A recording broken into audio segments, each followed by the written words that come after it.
Have you ever read a quote and it just kind of hits you like it's speaking directly to your soul, you know? Totally. Those kinds of quotes, they really make you think, and that's exactly what we're diving into today.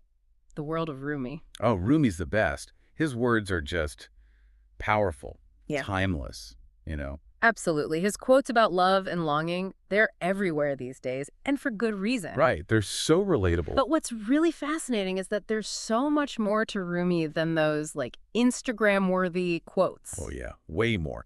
People might be surprised to learn he wasn't some, wandering mystic who just popped out of nowhere spouting wisdom. Okay, so no offense to wandering mystics, but I am intrigued. What's Rumi's backstory? So picture this.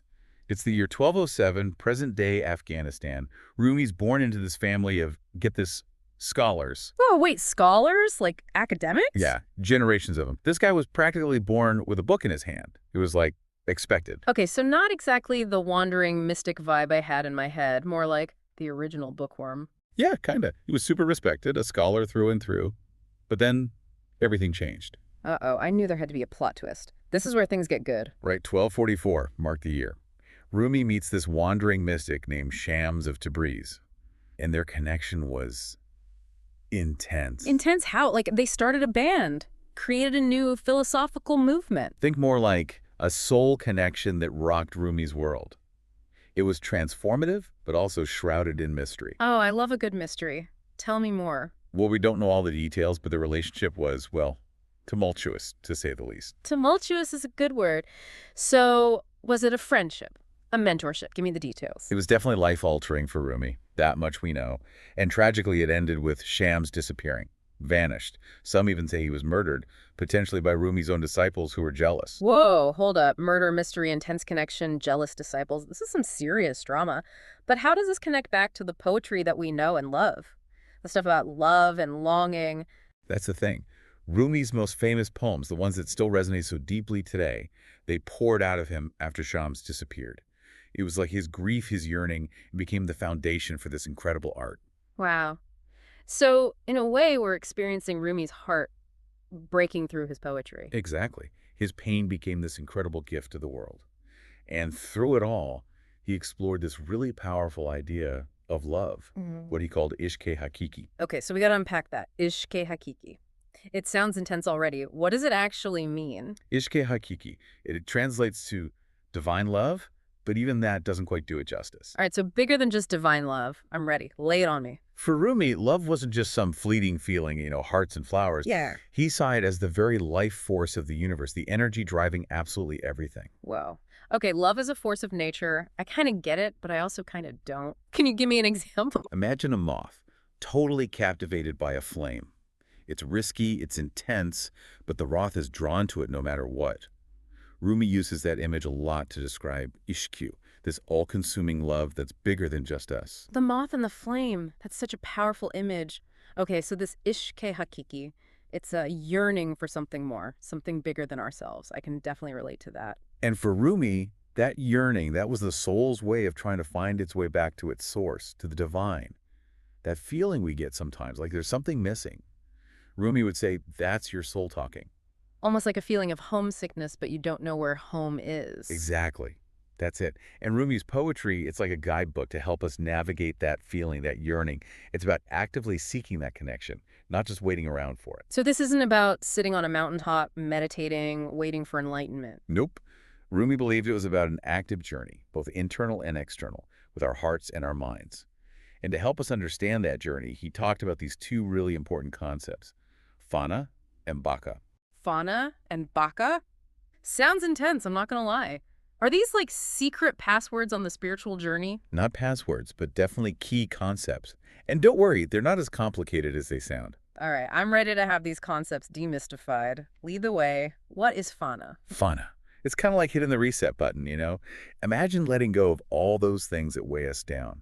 Our ego, our limiting beliefs, all that stuff that blocks us from truly connecting. So it's like a spiritual decluttering. Out with the old, in with the... Exactly. It's about shedding those layers that no longer serve us. And what comes after that shedding, that's baka. Baka. Okay, so if fana is like hitting the reset button, baka is what? Like reaching a new level in the game of life. You got it. Think of baka as pure existence, being totally in sync with the divine. It's that feeling of coming home, but on a soul level. Total unity, harmony. Wow, okay, that's a powerful image. So we're talking about a transformation here, a journey from letting go to fully arriving. But how does Rumi's poetry actually show us this? That's what's so cool about Rumi. He didn't just talk the talk, you know. He lived it. His poems, they're like glimpses into his own experience of Fana and Baka. So when we read Rumi, we're not just getting a lecture on spirituality, we're getting a front row seat to his own personal transformation. 100%. He's inviting us along for the ride. Which brings us back to those Rumi quotes that everyone knows and loves. Okay, yes. Let's talk about those. Because I'll admit, sometimes they feel a little like greeting card-ish when you see them out of context. Totally. But when you understand the depth of Rumi's own experiences, Hmm. those quotes, they hit different. All right, let's test that theory. Hit me with a quote that takes on a whole new meaning in light of everything we've been talking about. All right, how about this one? Out beyond ideas of wrongdoing and right doing, there is a field. I'll meet you there. Oh, wow. Yeah, that one's everywhere. But hearing it now, it does feel different. So what's the deeper meaning here? What's this field that Rumi's talking about? Think about how much time we spend judging, categorizing, labeling everything as good or bad, right or wrong. It's exhausting. Truth. So much mental energy spent on judgment. Right. But Rumi's saying there's this whole other space beyond that duality where we can just be, it's a place of pure acceptance, pure connection. So it's not about being right or wrong, it's about letting go of those labels altogether and just meeting on a heart level. Exactly. He's inviting us to drop the act, the judgments and expectations, and just be real with each other. That is a message we need now more than ever. All right, what other Rumi wisdom can you hit us with? Okay, get ready for this one, because it's a little spicy. Your task is not to seek for love, but merely to seek and find all the barriers within yourself that you have built against it. Ooh, that one's a little too real. But I get it. Sometimes the biggest obstacle to love is, well, ourselves. Right. We spend so much time looking for love outside ourselves, but Rumi's saying it's already there, inside us. The real journey is about identifying those walls we've built and tearing them down. It's like that old saying, you are your own worst enemy, but for love. Okay, one more Rumi quote. Gotta be good. Something about that longing for something more. The soul's journey. All right. This one's a little longer, but it's a good one. The soul has been down here for too long in the world of materiality, of heavy senses. She has forgotten her origin, her luminous beginning. But something calls to her, faintly, like a forgotten song. And she knows she must return to the place where she was born, to the place where she truly belongs. Goosebumps. Seriously, that is beautiful. It's like he's describing that feeling of knowing there's something more to life, even if we can't quite put our finger on it. And that's what makes his poetry so powerful. It speaks to that universal feeling we all have, like a homing beacon trying to guide us back home. So this journey we're on, it's not just about finding happiness or success in the material world. It's about something way deeper than that. It's about remembering who we truly are, reconnecting with that divine spark within us. It's about coming home to ourselves. It's a beautiful thought, but also a little daunting. Like, what happens when the journey's over? Did Rumi ever talk about that?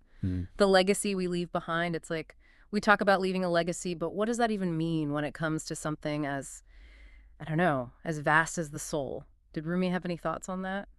Well, for Rumi, the legacy wasn't so much about what we leave behind in the material world, but about the impact we have on hearts and minds. The ripple effect of our own journeys toward the divine. It's like those pay it forward chains, but for like spiritual growth. Exactly. Rumi's own life, his poetry, it's like this incredible ripple effect that's still being felt centuries later. And it's not just through his words, right? There's that whole tradition of the whirling dervishes, which is just mesmerizing to watch, by the way. What's the connection there? Yeah, the whirling dervishes are part of the Mevlevi order, which was founded by Rumi's followers after he, Right. passed. Right. So are they like interpreting his poetry through dance? Kind of. But it's more than just dance. It's a spiritual practice, like a moving meditation. Each spin, it's a way of shedding those earthly attachments, moving closer and closer to the divine. Wow, that's beautiful. It's like their bodies are literally embodying Rumi's message of the soul's journey. Exactly. They're literally whirling their way to spiritual enlightenment. I love that. Yeah. Okay, so for those of us who are like totally inspired right now, ready to dive headfirst into Rumi's world, where do we even start? It feels like a lot to take in.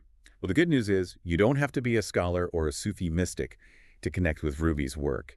Just start by reading his poetry, letting those words wash over you. Don't overthink it. So no need to become a Rumi scholar overnight. Definitely not. Just be open to the experience. See what resonates with you, what sparks your curiosity. It's a journey. So it's not about, like, memorizing all the verses or becoming a Rumi expert. It's more about letting his words guide us on our own personal journeys. Exactly. It's about taking those words to heart and letting them inspire you to, live more fully, love more deeply. It's about embracing the journey with all its ups and downs, twists and turns, just like Rumi himself did. And remember that image of the moth drawn to the flame? Oh yeah, how could we forget? Don't just admire the moth, be the moth.